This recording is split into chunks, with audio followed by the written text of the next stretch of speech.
Okay, so I think the Q&A is not yet running. So Andrea, can you see how you can enable it? Perhaps if I just click on Q&A. Okay.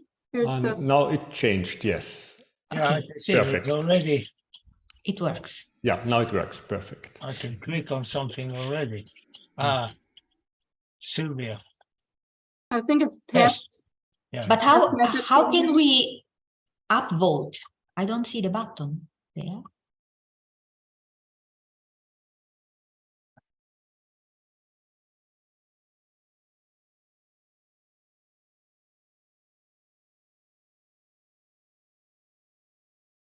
We have two. Now let's see what they say. Hello, Dov. Okay. Marcelo D'Agostino. Hello, Marcelo. Ciao, Marcello. Marcello.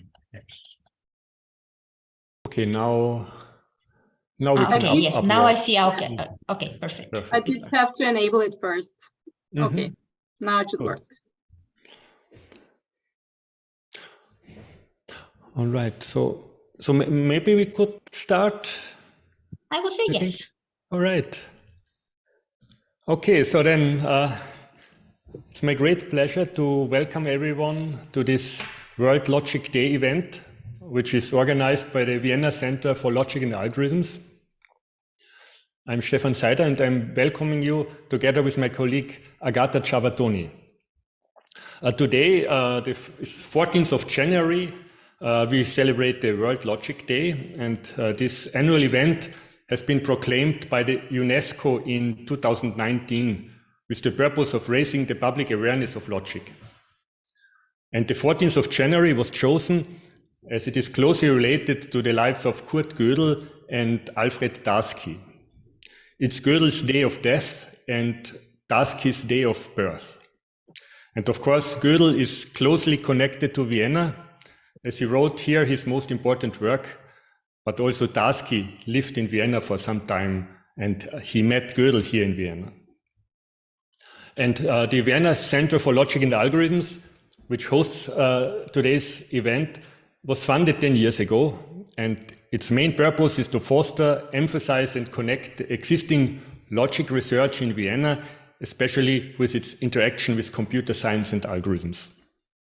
And our center celebrated the World Logic Day in 2020 with a talk by Georg Gottlob, and 2021 with a talk by Moshe Wadi. And I'm very happy that this year Dov Gabbay gives us the honor of giving the World Logic Day talk. And before I hand over to Agata, who will introduce our speaker properly, I would like to thank all the eminent logicians who agreed to be ambassadors of logic and provided statements and mottos for this occasion. You can see the quotes on our websites. And also many thanks to Andrea Hackel, who helped us setting up this event. So I'm looking forward to an interesting talk, and Agata, please introduce the speaker. So, hello to everybody. It's really a big pleasure for me to introduce Dov Gabbay. So Dov is one of the world's most active and influential researchers in logic. In his long career, he has initiated several new and active research areas. Just some numbers about him, which are really impressive. He has authored over 550 research papers, more than 30 books, and edited more than 50 handbooks of logic volumes. And his work was and still is so influential that this year it has been established a Dov Gabbay Prize for Logic and Foundations. And by the way, the new deadline for nomination will be at the end of February. So you are still on time to nominate someone for this prominent research prize. I could give actually a whole talk about Dov's positions, achievements, honorary doctorate memberships, but I stop here because we are all eager to listen to Dov's talk. Just like a notice, if you want to raise your questions, please use the Q&A button, where you can also upvote the questions you like more. Or in alternative, you can raise your hand. But Dov, thanks again for accepting to give this talk, and the floor is yours. So now you can share the screen. Thank you. Thank you. I'm indeed honored. And you will see that Vienna logic and algorithm is one of the things I'm going to say is algorithm is logic. So it's the right place for it. Thank you. So I'll share screen. Let's hope it will not be an IQ test. Yeah, okay. Screen is shared. Now I'll do full screen. View. Full screen. Ah, good. So we are ready to go. Are you ready? Yes? Yes. Here we go. Just a minute, I'll get this out of the way. Here we go. Yes. So what we'll talk about is logic and argumentation, and argument for the 21st century. And as an example, we construct one. But the lecture has 3 parts. The first part, a few slides, just to show where AI, logic, and computer science, where they sit in the history of logic from Aristotle until today. And if you want to know more in details, we have a handbook of the history of logic, 12 volumes by eminent researchers. You can read whatever you like. Okay, next. What is happening next? Let's see here. It's not moving. I'll move it. So here is a very small thing. What it means is this. From Aristotle through the Middle Ages until the 19th century, logic was concerned with religion, with people, with reasoning, not with mathematics. Then at the 19th century, logic took a right turn, a detour, from beginning with Boole, De Morgan, and was dealing with mathematics until the 1960s, where suddenly computer science arose, deductive human reasoning, applications, devices that required logic that human can use, and this revived logic. Fortunately, we had the handbook of philosophical logic, 4 volumes, and the philosophers and the computer scientists kept on using it, photocopying it, you know, everything was going in that direction. And now we have a new development, the logic for the 21st century, because things move forward. This shows you a slightly more details what happened. Yeah, you know, the computer scientists developed many logics to use in computer science. Then you had AI and agents and various programs of artificial intelligence, and more logic and logicians got involved in working in this area, developing it. And then the 21st century, we had social networks, smartphones, Wikipedia, fallacies, and instead of logic working for humans, humans are running away from logic. And you know this, many of my friends, my logician colleagues, whispered in my ear, Dov, is this the death of logic now? Nobody is using logic anymore. It's all threats and fallacies. So I felt we have to incorporate this mode of behavior and reasoning in what we do, in logic. Okay, now, this finishes the first batch of slides. The second is this. You're a mixed audience. There are logicians and there are non-logicians, there are interested people and so on.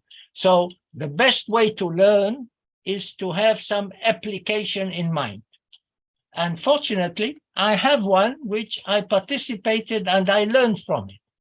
I was asked 3 years ago by authorities to study and have a report, volunteering, of course, authorities never pay anything, to whether a taxi driver can be replaced by a robot and do the job properly.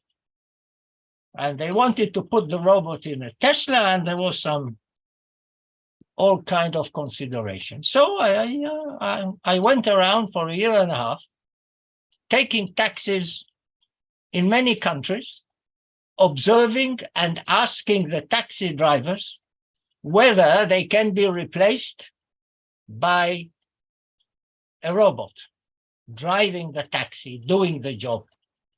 The first time I tried, the taxi driver threw me out. Then I decided to ask it slightly differently. Authorities want to replace you. I am trying to find reasons not to. That worked. And we collected a lot of data. And I gave in Luxembourg, which I think, is a rising university. They're going to be #1 in the world, the University of Luxembourg, among other European universities. Yes, I gave 2 master courses in the international school there, where there were students, some staff, postdocs from all over the world, and we tried to examine all the data that I got from taxi drivers and tried to construct a way in which a car with a robot can work. And we even wrote some specifications of how to do it, because there were so many. By looking at this, 2 things happened. One, we learned more about how to put logic in robots. And second, I got into the habit of looking around. Whenever I see somebody, I talk to somebody, I think, can I replace it by a robot? And I want to tell you, my wife doesn't like this when I look at her. So anyway, this is good because we're beginning to appreciate how it goes with robots, how we can live with robots. Next slide. So the particular application that we are dealing with, but also good to think about, is this famous picture. I forgot to tell you. The Luxembourg people are very active. Not only did they deal with the question in the university, they went to high schools and gave projects to the students. And they made cartoons about replacing taxi drivers. And this is part of it. This is supposed to be me.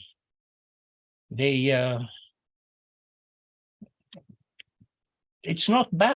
So from this, we learn we need a program to put in the head of the robotic taxi driver, and this is the hot thing now, it must have some ethics in it. You don't want the taxi driver to say, I've got this passenger, he has to go to the airport, I don't care how many people and kill on the way, I'm doing my job. So a bit of ethics, but how do you do that? We want to put logic in the head of a taxi driver. Here is a famous example. You see the robot sees a few people. I took this from the web to give credit, to correct credit. They pass through, the taxi driver have to decide, do I run them over or do I go into the wall here and kill my passenger, right? These are the choices.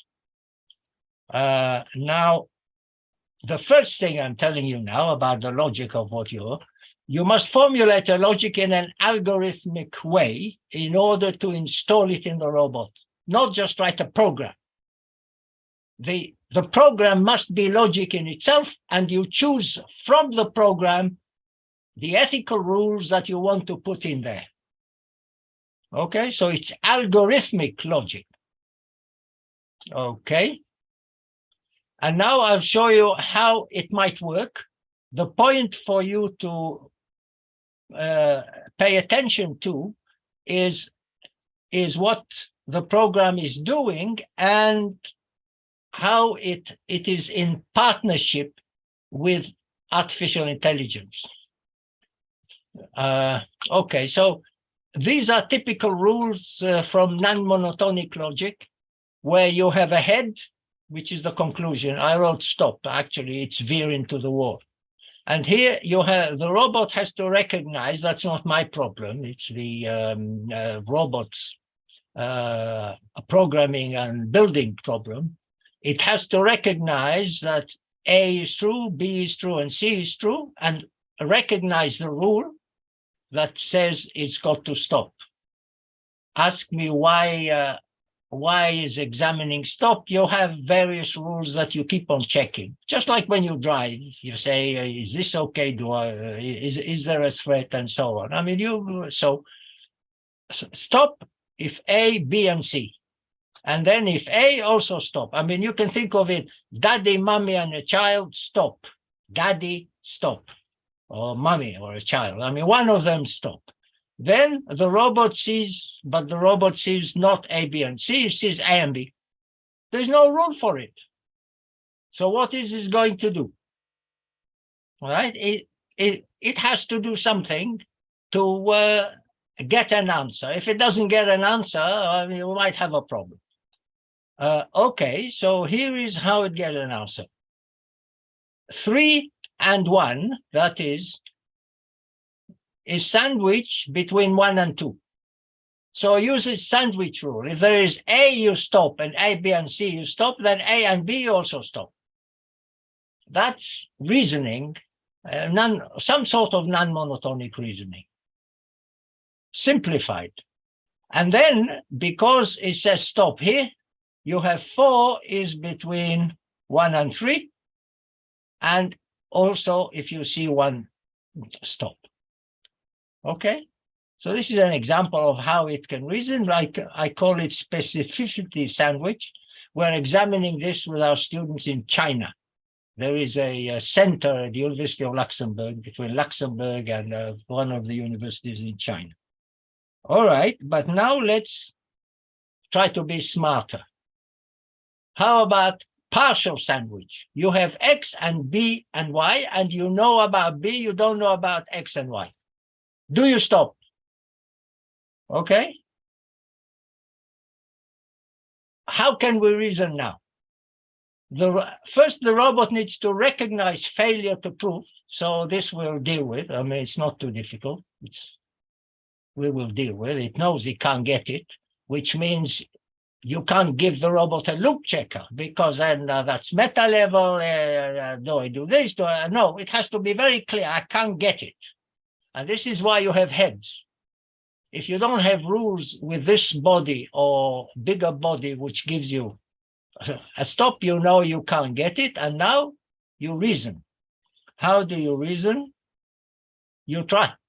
You try to find if there is a connection between X and B, or X and Y, or X and A, all these things that are around which he recognizes. All right? So he has to access a net searching program which is intelligent. So here, this is a sandwich rule, and this is what he does. You have the rule, let's say I'm making this more specific. See child, stop, and then you see a ball. That's the one you don't know. You have a ball. Now, you know, and I know, if you're driving and you see a ball coming, rolling like this, well, do you expect a child running after it or not? I think you expect a child, so you have to stop. But in any logical system, child is one thing and a ball is another.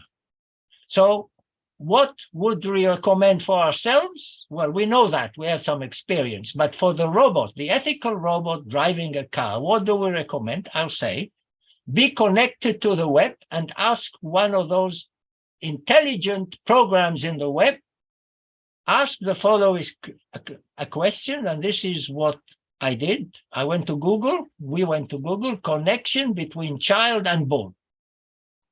And then you look at Google and you see there is a connection between child and ball, therefore you say stop.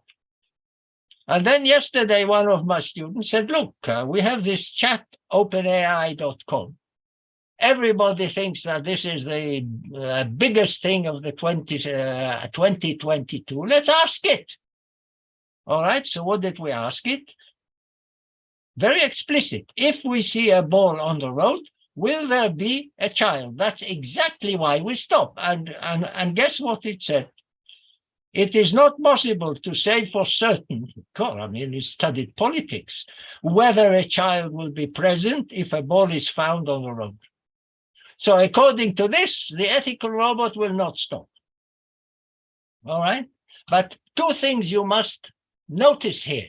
These are not formal, they are methodological. The first is we pairing our ethical robot, or even you, with this program, right?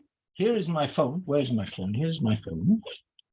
I am talking to you with my phone. I don't know how this. I click in, I ask it, I get the answer, and I respond. So it's partnership between one AI and the other. And it's logic. We're going to make it logic. The second thing is, what do you do when there are contradictions? If he does both to be safe, you'll get two different answers, one to stop and one not to stop. A robot can't handle it. I mean, it's a bit complicated, but maybe we can do something about it. It's a challenge for us. If we give him that, then we must, it's a challenge for us. But that problem, we already wrote paper about.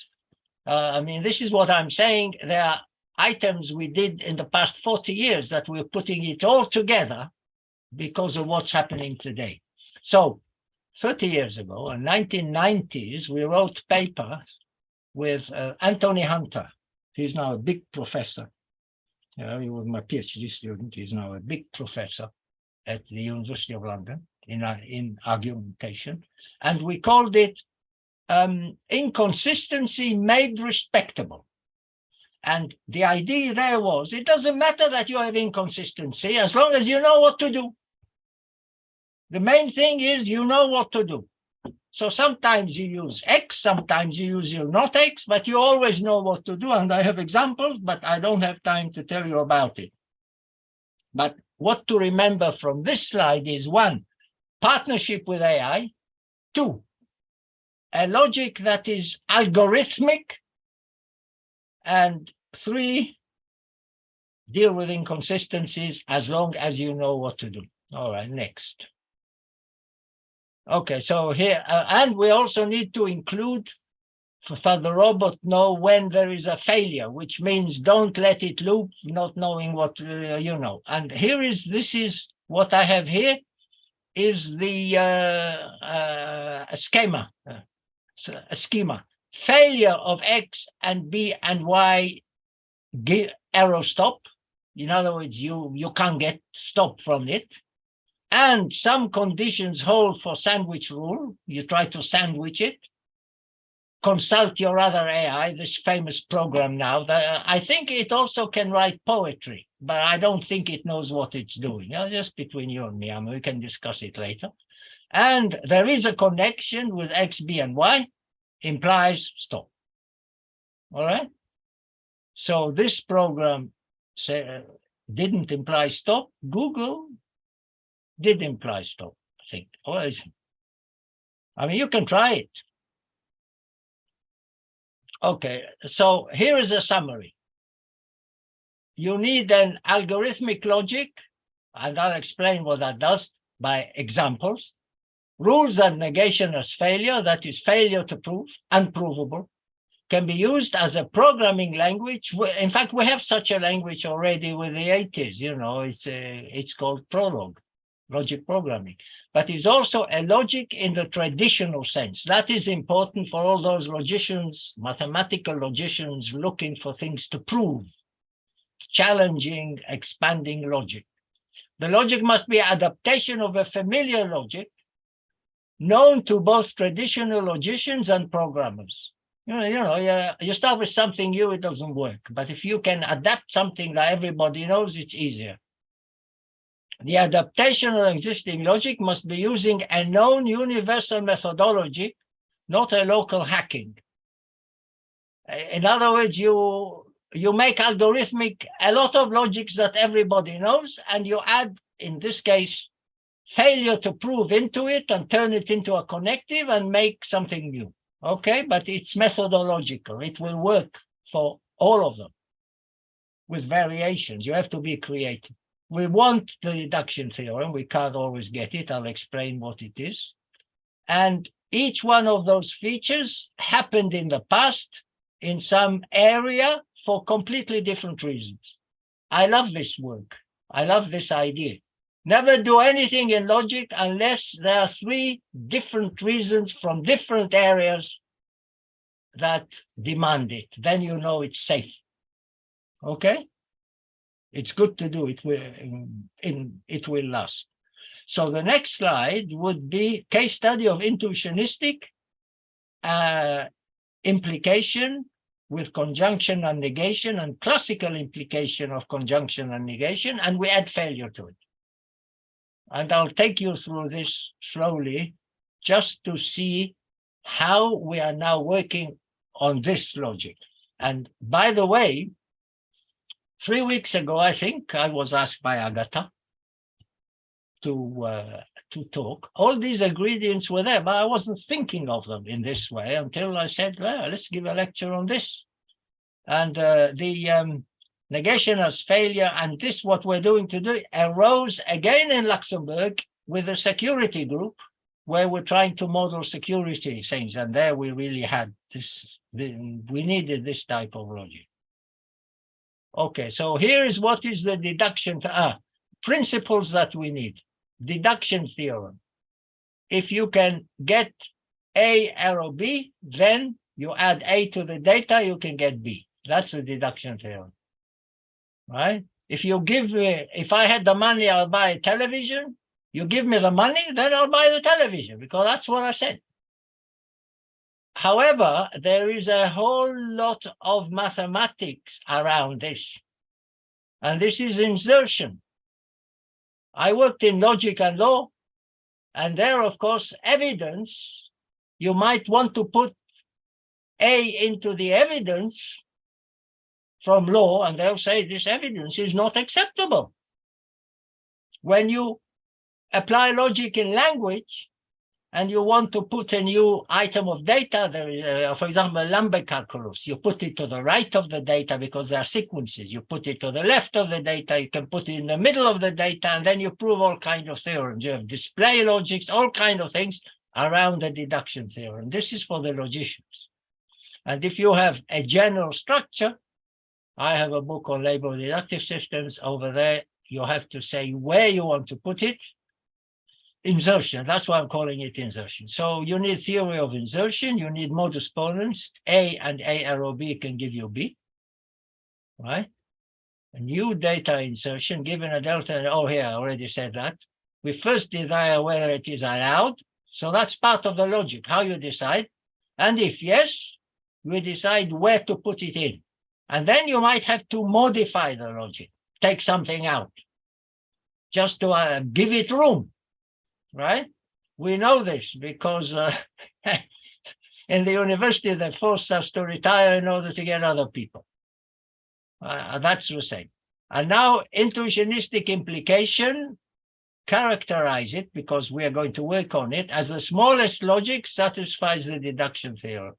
Smallest arrow and for classical logic, you add one more axiom, A arrow, B arrow, A arrow, A. This is an axiom. And we will see how this works. And then link with various semantical interpretations. I don't know how to do this. This is work for the future. In other words, we construct the logic, but I don't know what it does, but I'm sure that we'll know sooner or later because, you know, it takes time. All right, so now we start with a little technical things, but it will be easy. Now look at this. C arrow A is one item of data. C arrow A arrow C is another item of data, right? If you have this and you have this, you can get C. You do modus ponens in this direction, forward, right? You agree? You have to agree. I mean, you can't argue with mathematics. Okay, but now a robot cannot go forward. It's too complicated. You want to tell the robot rules of the form to get C, look at it. This is the head. To get C, you try and get this. To get A, you try and get this. So this is goal-directed, like Prolog, like logic programming. All right, so let's ask to get A, here is A, my first goal. You have to get C, my second goal. To get C, you have to get C arrow A. You put C in and ask for A. A again.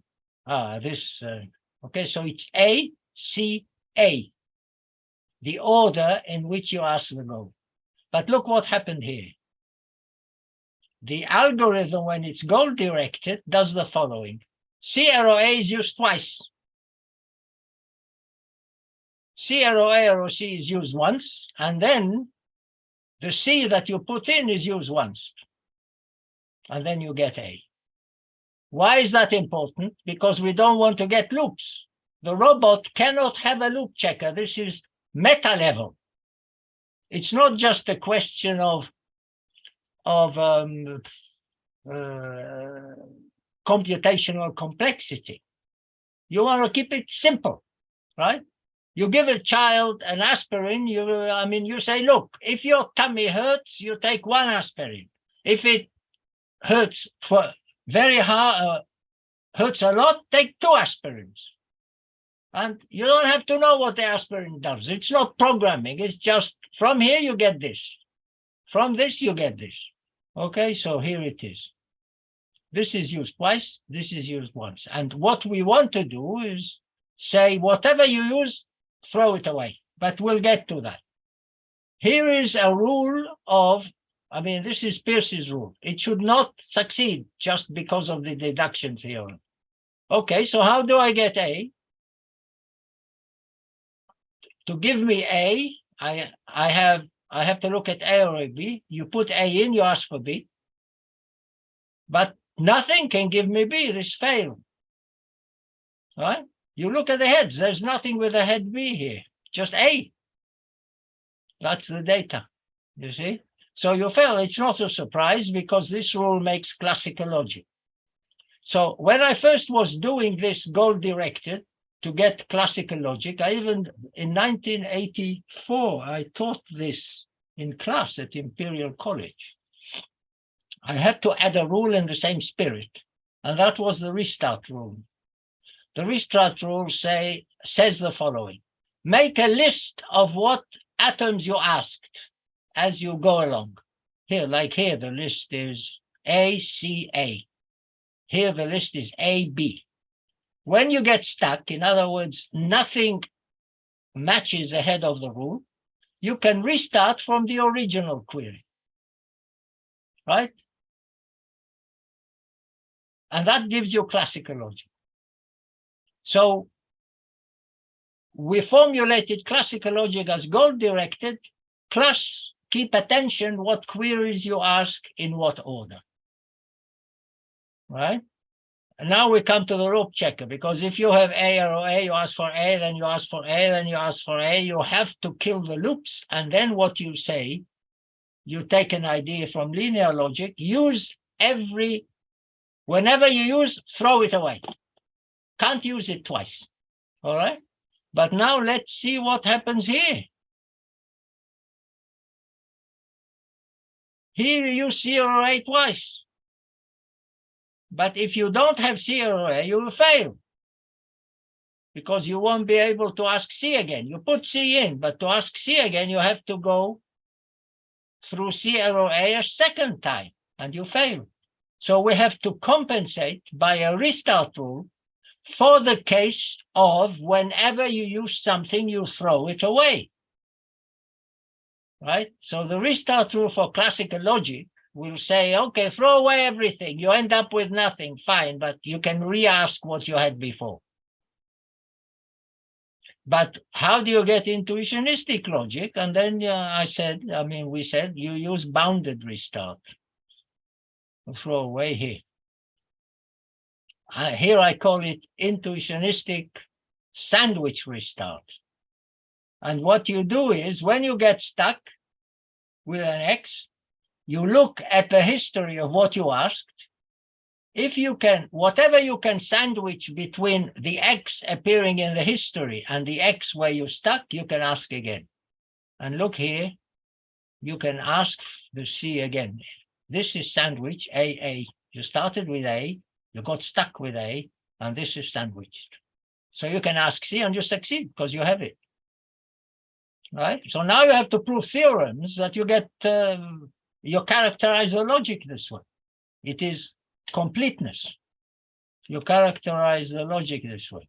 And here again, for the,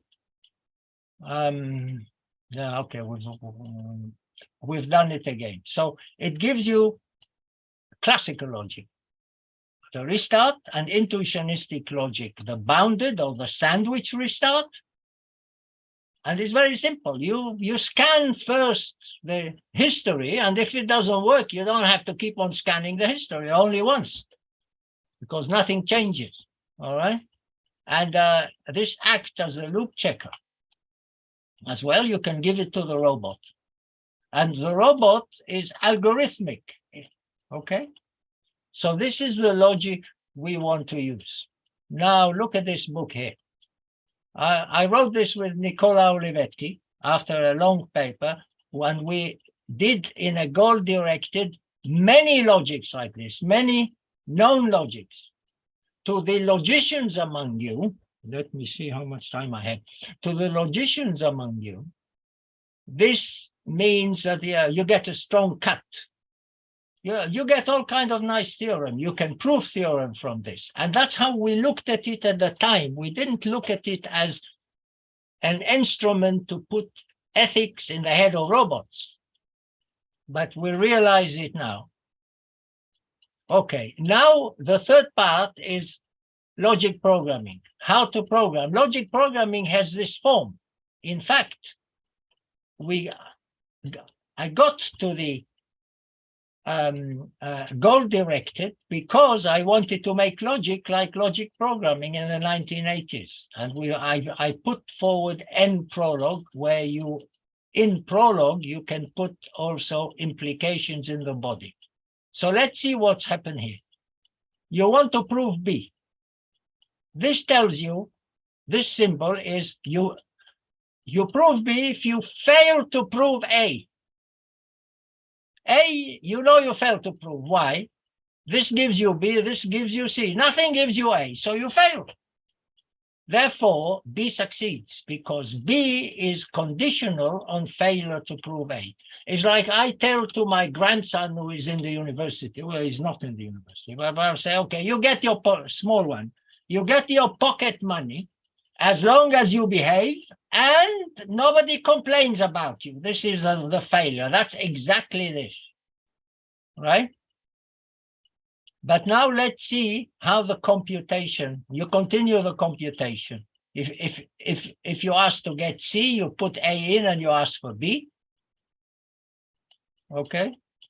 You put B in and you ask for A fails, but A doesn't fail. A succeeds because now you put A in, right?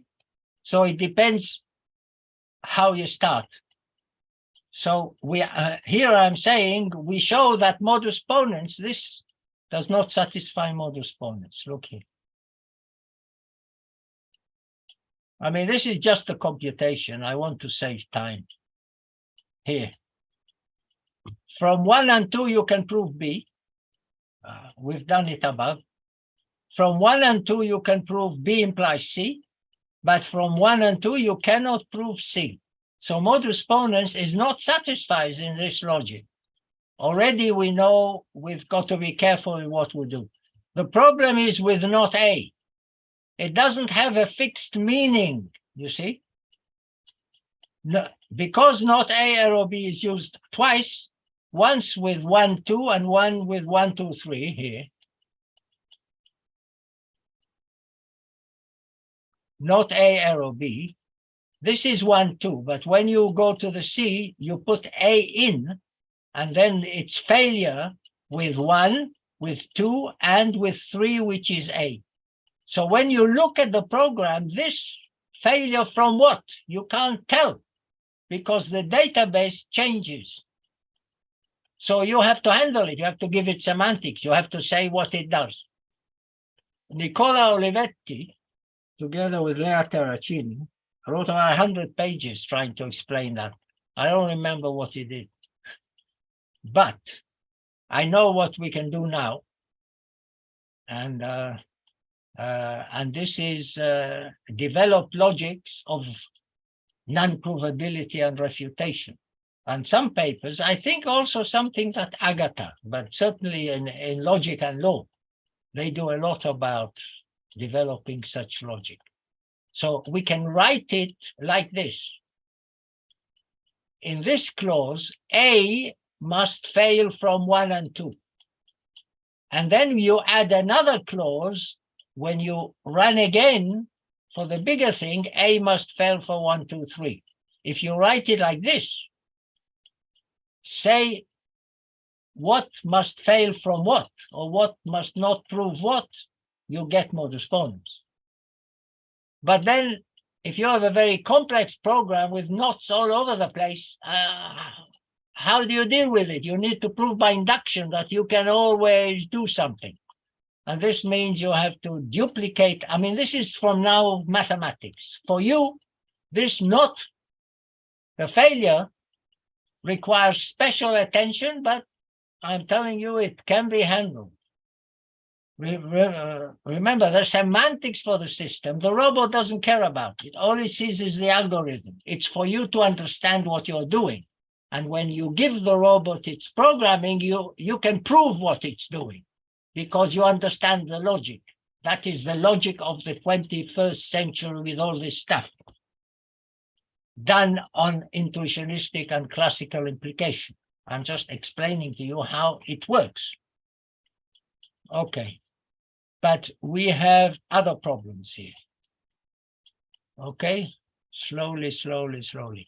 If we turn this into a logic, we have to make this failure not into a connective. If it is a connective and you do logic, you can iterate it to build formulas. If you build formulas, you can also put it as data, item of data in the database. You understand? That's how you play the game, and logic is like this. So here we go. I address this problem afterwards, but meanwhile, I'm showing you another problem. This is an instance of Percys Rule. Percys Rule cannot be proved in intuitionistic logic. But if you do it in intuitionistic logic with a failure, because it cannot be proved, the B cannot be proved, but here it says B must fail. So the substitution of not B, which is now allowed because not is a connective, succeeds. So in intuitionistic logic, this succeeds. And in classical logic, it fails.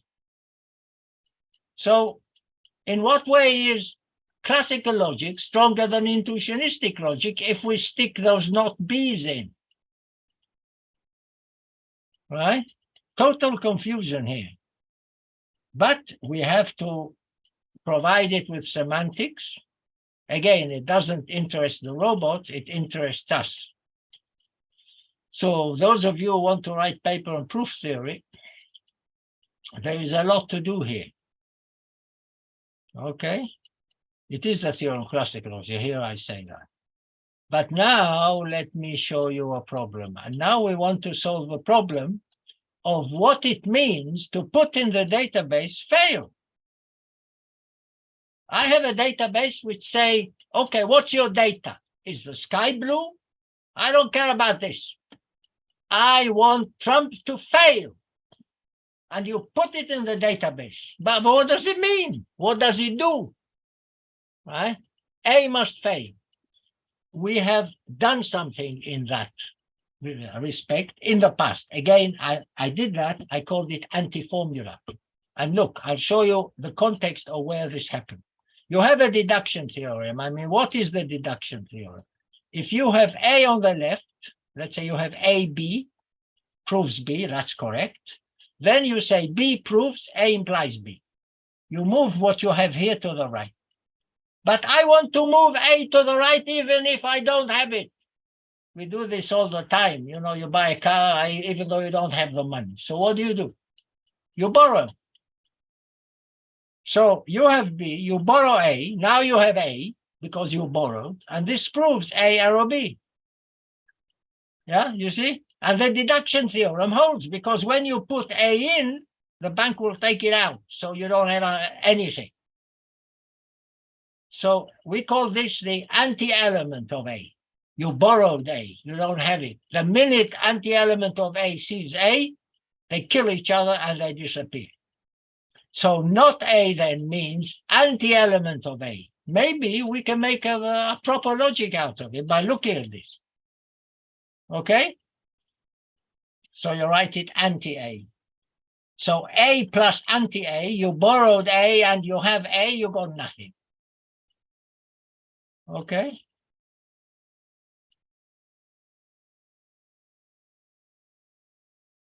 But then we ask, well, there are other rules around. How do we deal with it? B and B arrow A gives you anti-A.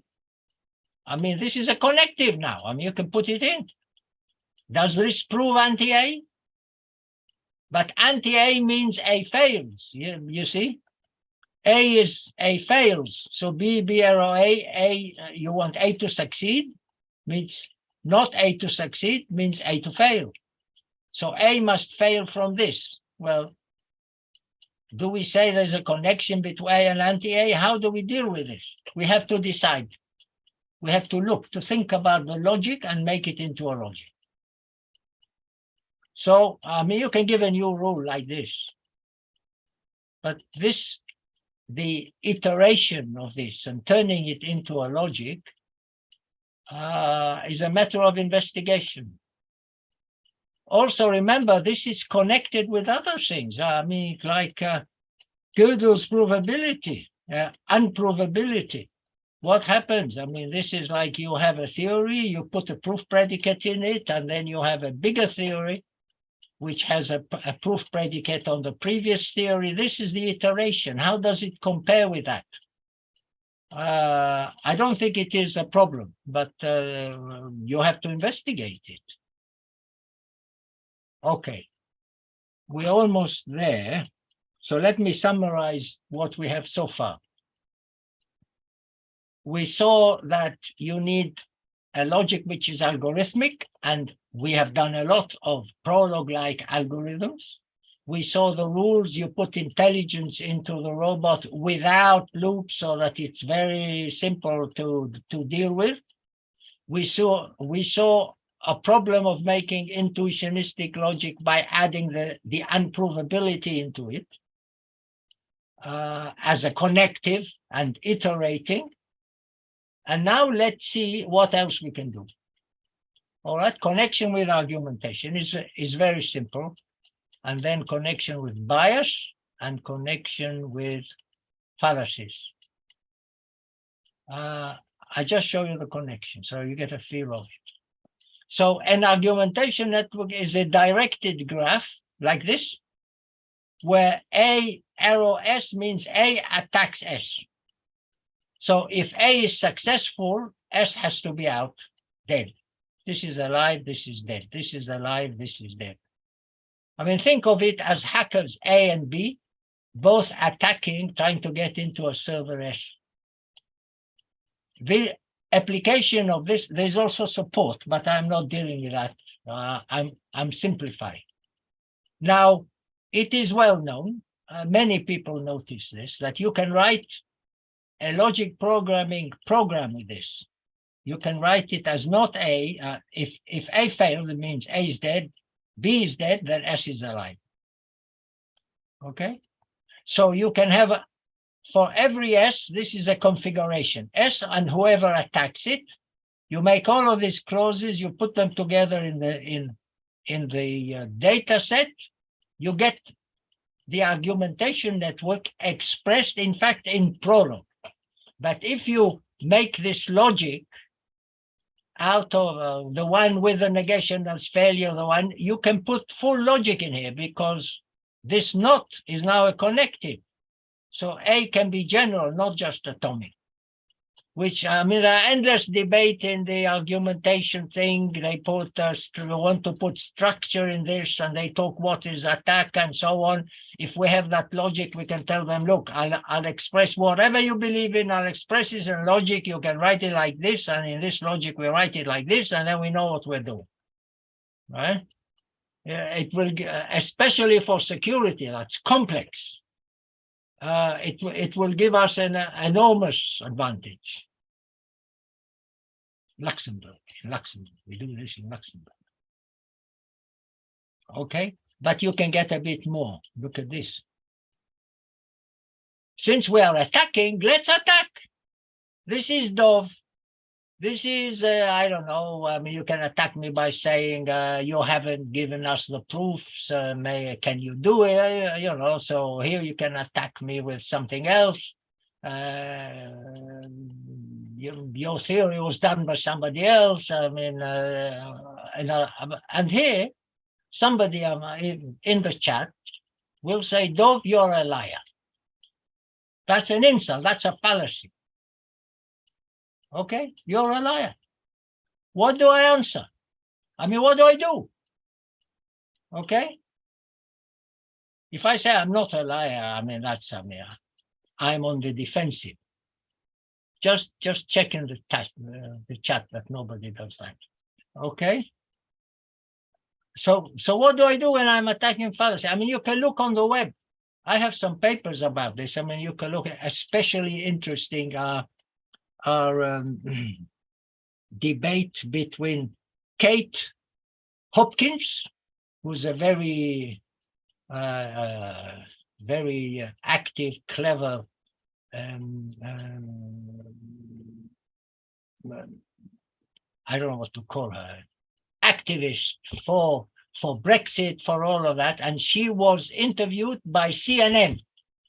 Hala Gorani, who is an experienced interviewer, and you can find it on YouTube.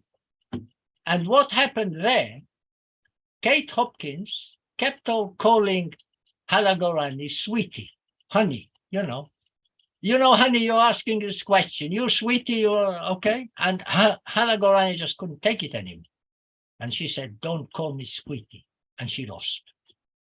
It was obvious. But what was the appropriate response?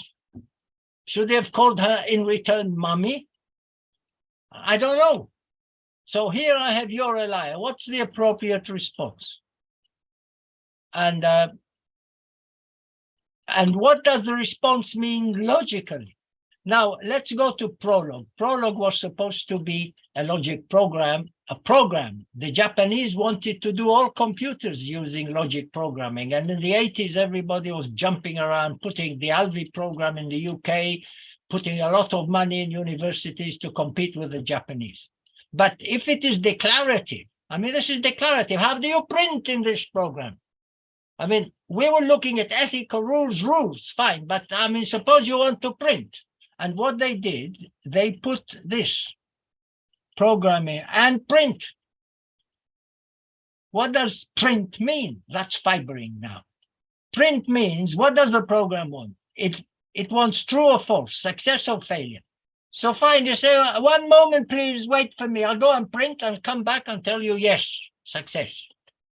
Okay, so there is a thing like this through wait, I'll give you the answer.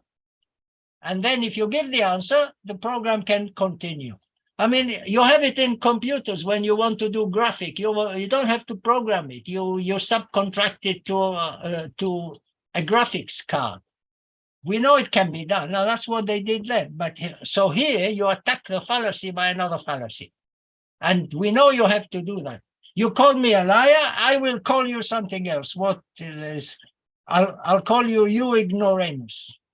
Attack a fallacy by a fallacy. But how do you know what to attack? You have to be quick. Again, partnership. I mean, you can try to with this AI program. Just ask it. I mean, do it. I mean, log in. I have to continue talking, but you log in and ask this program. If someone called me a liar, what do I say to him? And let's see. You get it? I put it in here. All right. And bias is another story. It's very complicated. Is adding to the database an environment that changes. It's more complex. First, we have to figure out how it works. We wrote a paper again in Luxembourg about bias, and we continue to support to investigate this. But hopefully, we will have a logic which we can use. It can be modified. There are other features you could put in, but this is to summarize. Just a minute. Where's the summary? To summarize, you need an algorithmic logic, and there are lots of logic we've done algorithmic like Prolog. You need to reason together with an AI, because some of the things that people do nowadays require a quick response and the search of huge databases to find what to do. So me together with an AI, like an accountant together with his computer, except the computer doesn't think for itself. So you have to be connected to somebody to help you, like this program, for example. And you need to figure out other things that people do.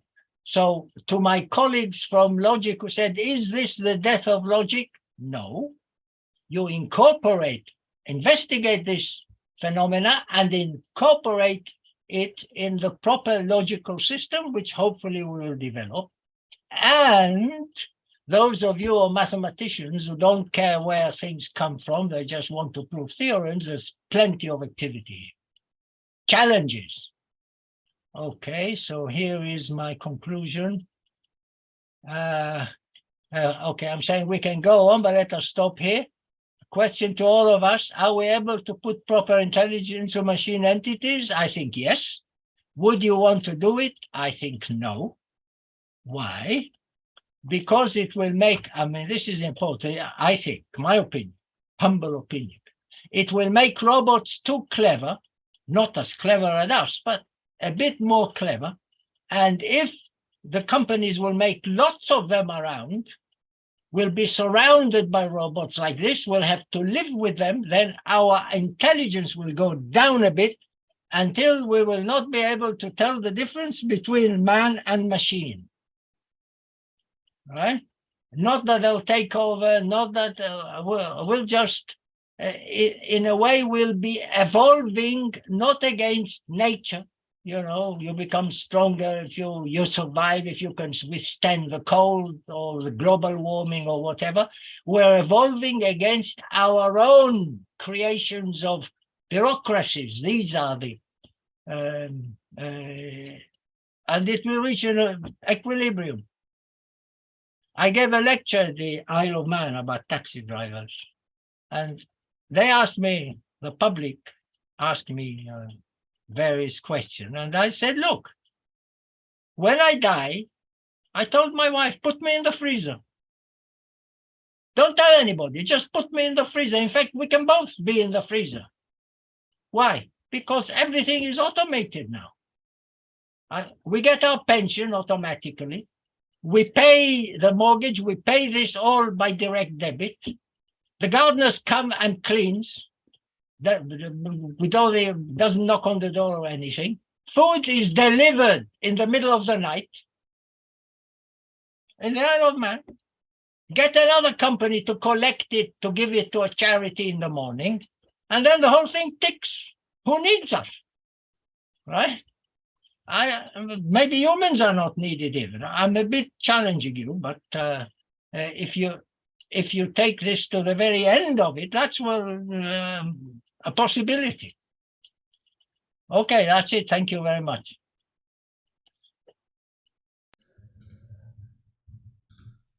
Okay. Thanks very much for the very interesting talk. There are a few questions in the chat. I start reading the first one. Dav, this is a question from Case that says, "Hi, Dav. Thank you for the interesting talk. You refer to ethical reasoning tasks as central for AI agents and robots. Can you say a bit more about what you think can be the role of deontic logics and agency logics in this respect?"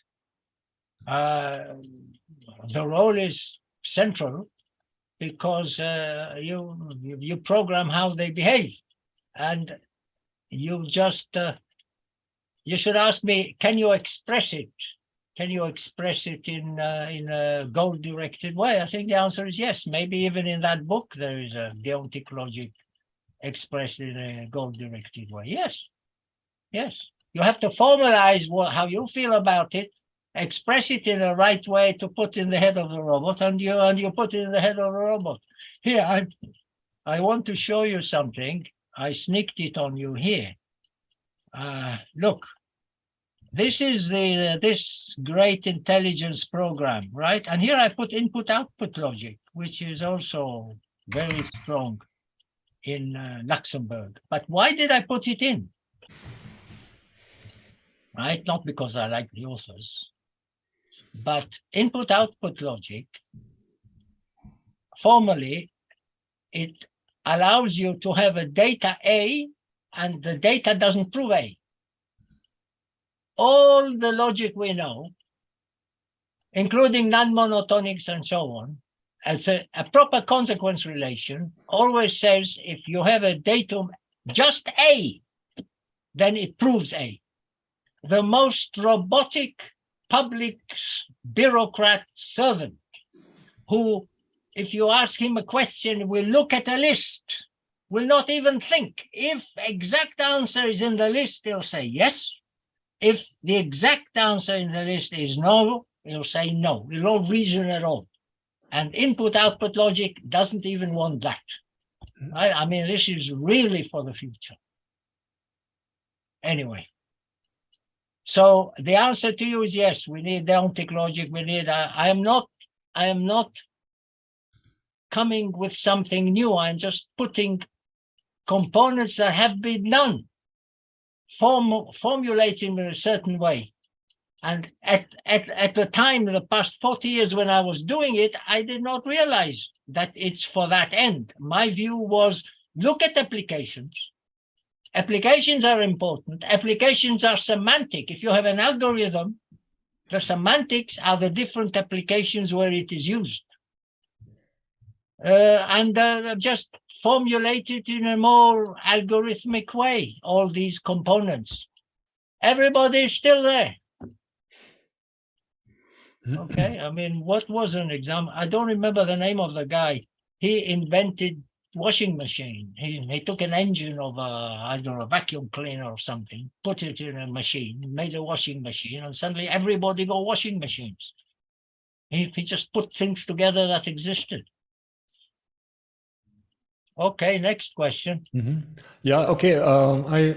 Before I read the next question, I would encourage the audience, please type in some more questions and upvote questions that you like.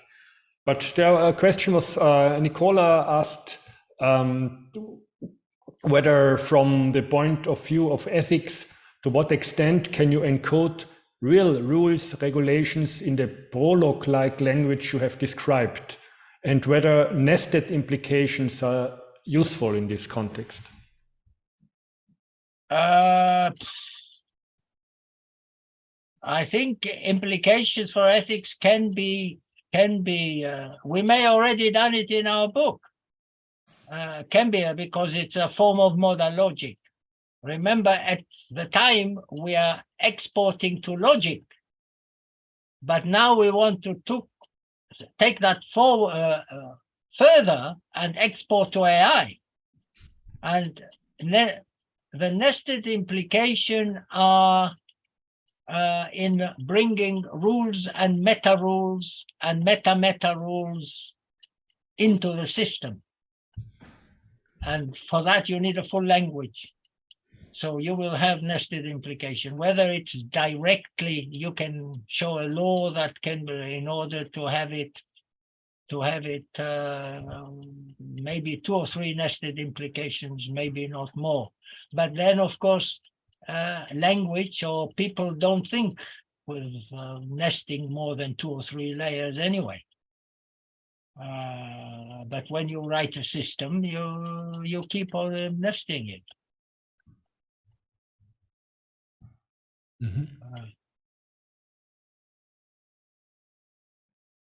Thanks very much for the question and for the answer. So another question from Guglielmo Simari. Hi, Dov. Thanks for the talk. Very interesting. Is there a place for defeasibility in this view? So that's the question. Yes. Defeasibility, I mean, it depends. You look at it as an attack, then you express it. Defeasibility means that one rule is stronger than the other. Yes. I mean, the work you've done, I have read a lot of your papers. I mean, they can be adjusted to this. And probably also used.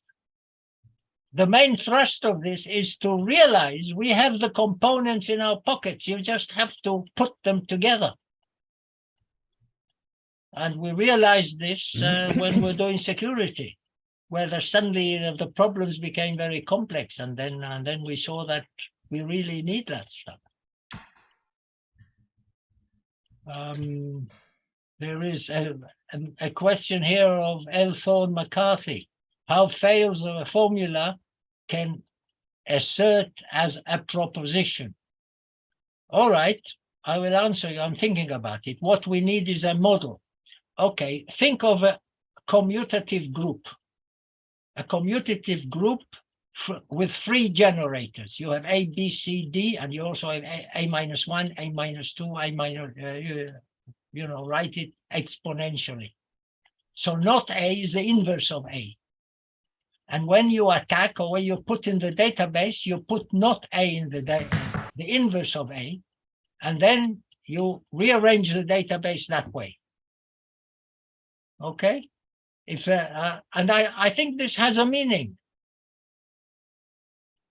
It certainly would be a mathematical model in that sense. That's why I say insert, and that's why, I'm thinking about it now.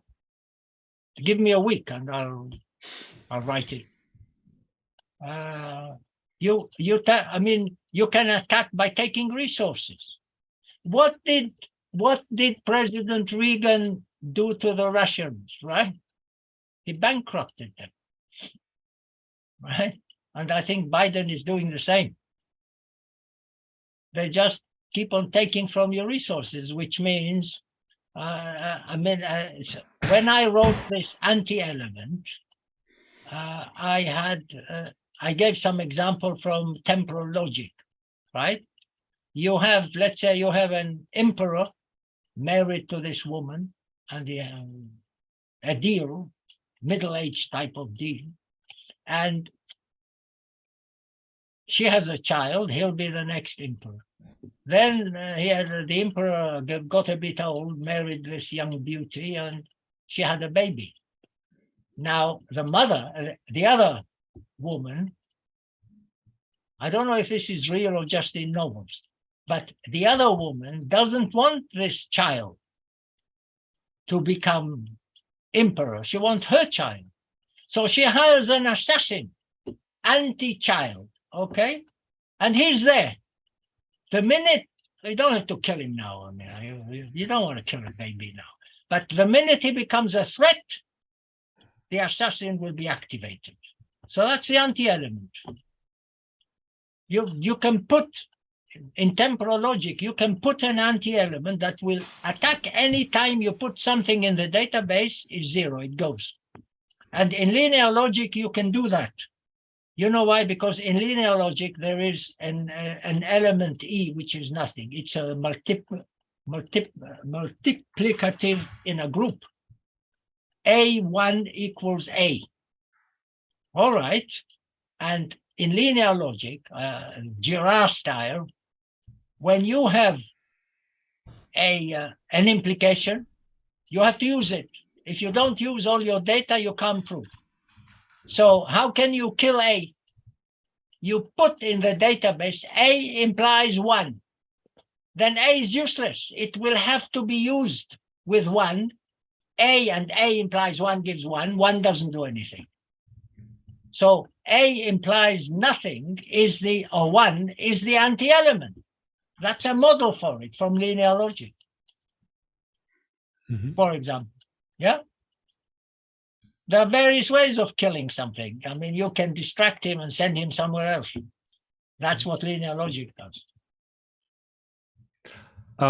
Before we go to the other questions, maybe I can ask something. The role of probabilities in logic that handles such real-world scenarios like the one with the driving car, because when you had this example where you asked this chatbot whether when there's a ball rolling to the road, will there be a child?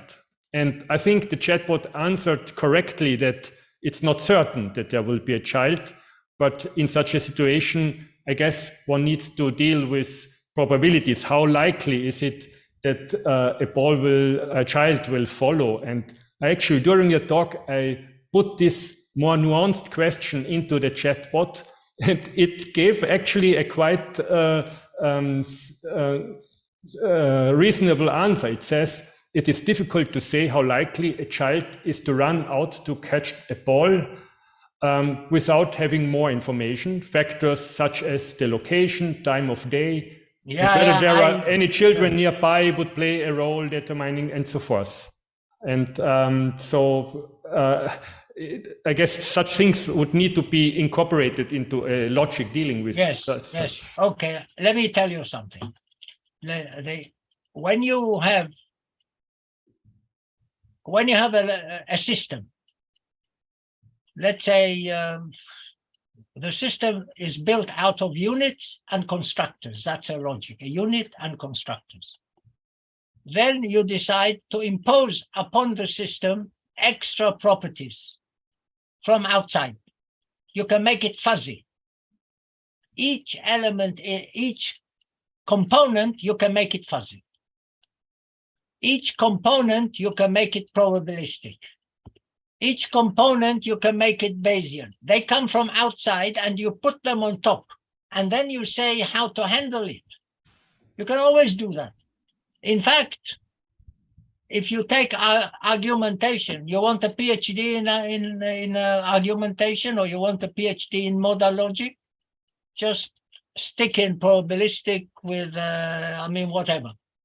I was invited by Zadeh to IFSA, I think one of his conferences, because they used to make everything fuzzy. So you have a logic, let's say modal logic S4, or you have automata, or you have, and people made it fuzzy by choosing components. But by the same logic has different descriptions, maybe different algorithms to give the logic. And so they made fuzzy depending on the description. It was chaos. And then I show with the idea of fibering, this is what Human is asking. What is fibering? Fibering, you take two systems, you put them together, and then iterate if you want. You say, I had a label deductive system. I wrote a book in '96. I wanted to give it semantics. I had to write another book, which calls Fibering Logic. So I said, here is Gödel's logic. Your logic, you'll love it. Gödel's linear logic. They do a lot of this in Vienna. Okay? You fiber it to any system, you make it fuzzy. Now, and the fibering is automatic. it's not specific, it is methodological. So you can always, you stick probability on it, and then you figure out how, what's the appropriate for the robot. That's not a problem. The problem is to get the basic algorithmic logic. Yeah, you know, like you have basic proposition, classical propositional logic is used, and you make a predicate logic out of it, but that's used, that's widely used. That is the basic logic of the 20th century, of the 19th century. So this is what we are looking for. The others we can always put. So if you want a quick PhD, you know, stick a few of them, write some axioms. And I remember Dana Scott in the 1970s. He wrote a paper, Advice on Modern Logic. And he said, why do you want to axiomatize things? Right? So here I'm saying, I mean, what do I want to say? Yes, why do you always think in terms of Gensen system, why don't you think in terms of applicability, of application? The semantics for a logic is the application of various applications. Because that's where it resides, in the same way that when you throw a ball against the wall and it bounces back, there is distributions there. Dirac delta function, from Dirac delta function, there is distribution. There's mathematics in there. In the applications, there is logic. So you build something, and the application is the semantics for it. You have to look to have a different point of view. Otherwise, you think this is the death of logic, or like some of my colleagues whispered in my ear. I don't think so. I think it's a great challenge. So how do you deal with all this nonsense you have on the web? I don't know yet. Bias is very subtle bias. Yeah. There is a lot to do. It's the first time I regret. I'm only 77. I don't know how long I'll live. I need another 15 minutes.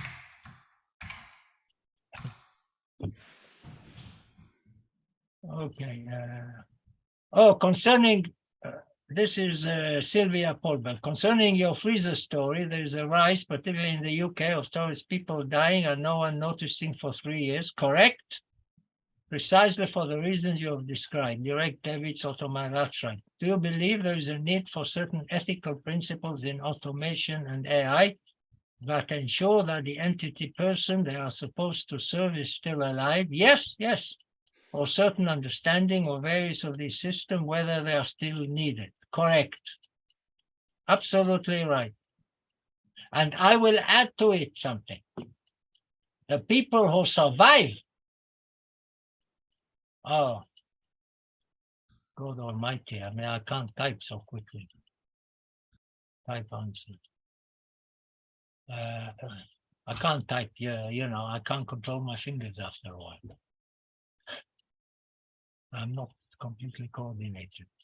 The people who survive are the ones who survive against our own creation. That is a good example. Those who know how to cheat the system. Maybe, what about contrary to duty reasoning in the goal-directed approach? Answer right. Oh, I see. I don't have to type. It's not a command. It's just an option. It can be done as a goal-directed. I have papers on doing it in argumentation. I have papers doing it in modal logic. It can be done in a goal-directed. It just it all maybe it's already have been done. You see, with contrary to duty is you go A, and if not A, you go B, and so on. There is a progression there. I mean, temporal logic, we've done temporal logic in contrary to duty.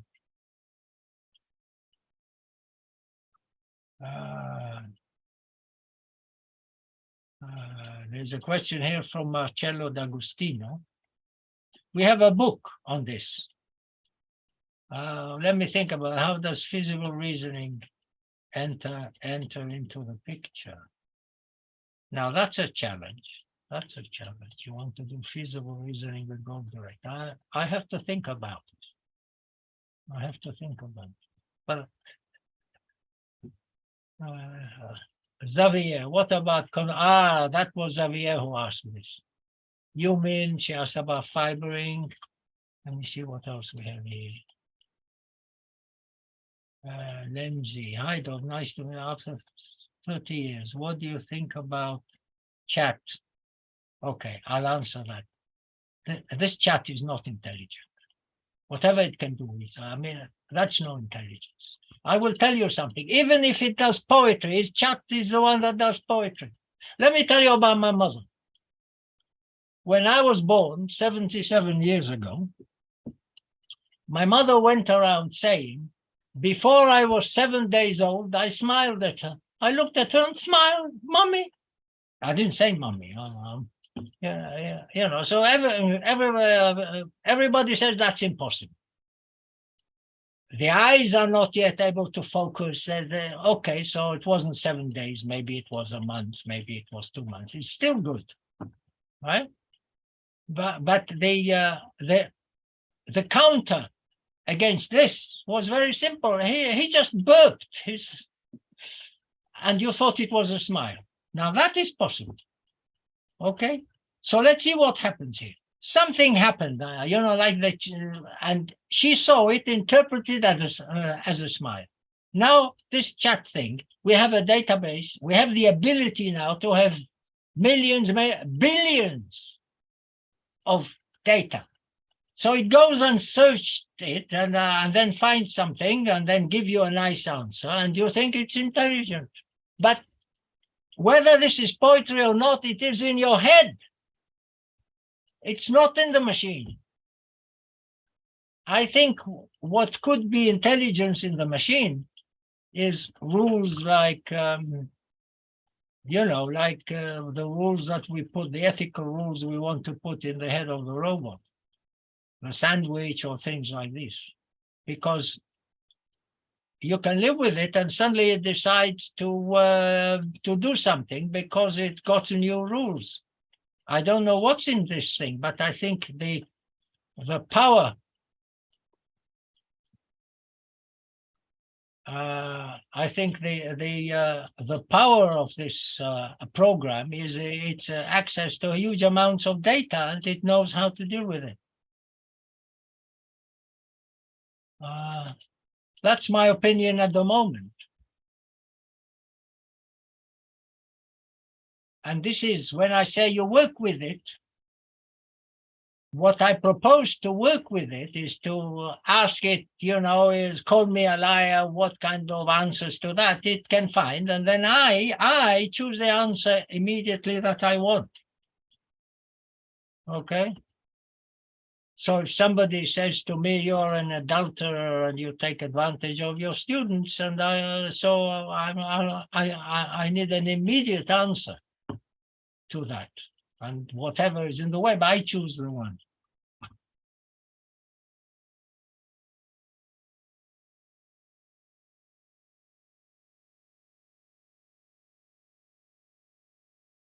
Oh, Pavel. I'm looking at the time, so maybe you could choose a final question to answer, and then we wrap up, if that's okay. Reasoning. Can we use or any language? Is there any link with type theory and proof theory? Yeah, okay. Can we use what's agenda? I mean, what's this word agda? For linear logic reasoning. I mean, linear logic can be presented in goal-directed, yes, or any language. Is there any link with type theory and proof theory? In logic programming, let me tell you what happened in logic programming. I put in 1983 the end prologue with implication in the body. And they together with Stuttgart, it was joint work. And it was resisted by the community. They didn't like new stuff.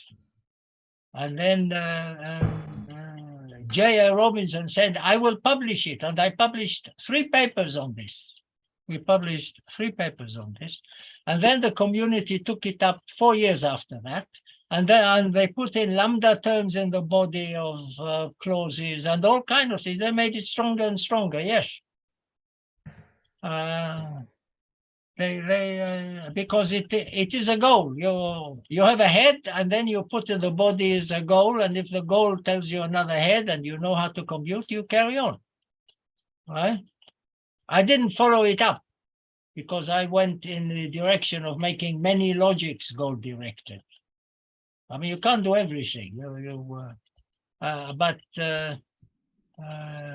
So yes. I mean, this is not a job for one person. If 1 or 2 of you decided, younger one, decided to follow up some of it, that will be good. Or if the AI people will feel that they need it, and then there'll be funding, and then you'll do it. But I think it will go in that direction. You need, what I'm saying is you need a logic to replace classical logic suitable algorithmically for these AIs. Classical logic can't do it. Unless it's algorithmic. Okay? But then it doesn't matter. It's the algorithm. Okay, well, I just chose one. Yeah, thank you. Thanks really again for the very inspiring talk. Thank you. All the best. Yeah, at this stage, I also would like to thank all participants, all who followed this on Zoom. We also had some people on the YouTube live stream. Thank you very much for your interest. And yeah, I think now we have funded the tradition of having this World Logic Day talks. So I hope we will have an interesting talk also next year. Yeah, thanks again, Dov. And yeah, I think we can wrap up here and say goodbye to everybody. Thank you. Bye. Thanks.